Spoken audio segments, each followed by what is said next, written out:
কেমন স্যার? হ্যাঁ, কি ঘুমাইছো? না স্যার, ঘুমাইনি, আমি আপনার জন্যই ওয়েট করতেছি স্যার।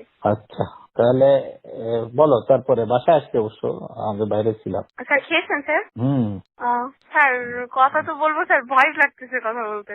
বলো, অসুবিধা নেই। স্যার ওই যে আমাদের আমি স্যার এটা টোটালি হ্যান্ডেলিং আমি করি না, প্রথম থেকে আমি করি না। আমি যা করাই উপর উপর করাই। এখন ওই যে আমাদের আপনি চিনবেন, আমাদের যশোরে ছিলেন না স্যার, 26 ছিল, এখন কুষ্টিয়া ডিবিতে আছে স্যার। হুম এখন ও তো আমাদের যশোরের ডিবিতে আসতে যাচ্ছে। হুম এখন বিভিন্ন জায়গায় ও তদবির করার চেষ্টা করতেছে এবং ও আমাদের এসপি স্যারের সাথেও যোগাযোগ করছে। তা এসপি স্যার ওকে একটা অ্যামাউন্টের কথা বলেছে যে এই অ্যামাউন্ট দিলে ও আসতে পারবে যশোরে। কত এসপি কত চাইছে?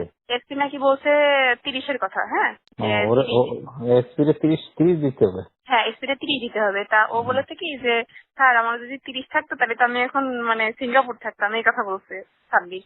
হুম। তা সাব্বির অনেক কান্নাকাটি করতেছে, সে করে বলছে যে আমার স্যার একটু যদি 15 মধ্যে করে দিতে পারতেন, এই কথা নাকি আমাদের এসপি স্যারকে বলেছে, আনিস স্যারকে।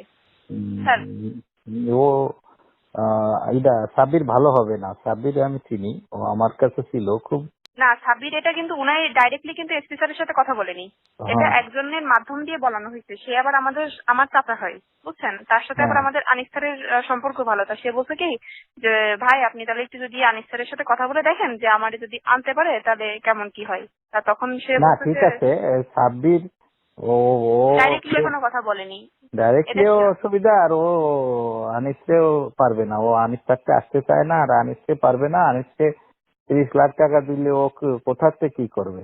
আরো তো জায়গা আছে, তাই না? এটা তো আশ্বস্ত করছে আনিস স্যার তাকে। আনিস বলছে যে এত দিলেই আসতে পারবে। আসে এত হ্যাঁ, দিলেই আসবে কিভাবে?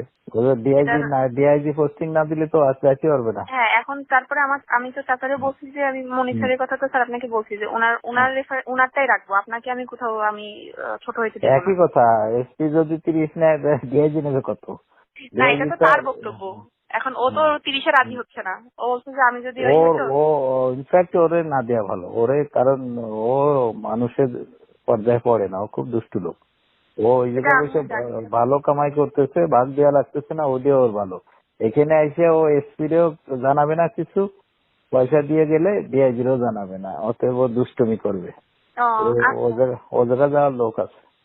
ও আচ্ছা। হ্যাঁ, ও তো আসতে চাচ্ছে স্যার। ও হলো মুক্তিযোদ্ধার সন্তান প্লাস আওয়ামী লীগের লোক। আর সাব্বির স্যার তো স্যার, আমরাও চাই তোফায়েল ভাই আসুক। স্যার আমরাও চাই। তোফায়েল দাও, তোফায়েল ভালো ছেলে, প্লাস সাপোর্ট দেওয়া। তোফায়েল আমার সাথে আছে, ওই এসপিরে বলে ওদের করা যাবে। তারপরে কোথায় কারো কি শালা এনে কেন করবে? এটা তো তুমি ভালো থেকো, স্যার তোমার সাথে কথা বলে আমারও ভালো লাগে।